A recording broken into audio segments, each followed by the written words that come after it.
కష్టాలు ఎంత పెద్దవైనా శివుడు నీతో ఉంటే మార్గం తప్పదు. వినాశం తర్వాతే సృష్టి కొత్తగా పుడుతుంది. ఇదే శివుని సందేశం.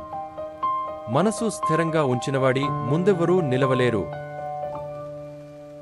భయం అనేది మాయ, విశ్వాసమే నిజమైన శక్తి.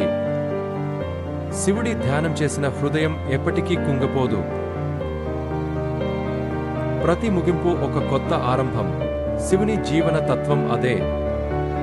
తపస్సు చేసిన వాడికి దైవం ఎప్పుడూ దారి చూపుతుంది. కోపం నియంత్రించినవాడే అసలైన విజేత. అహంకారం నశించిన చోటే శివుని కరుణ ప్రవహిస్తుంది.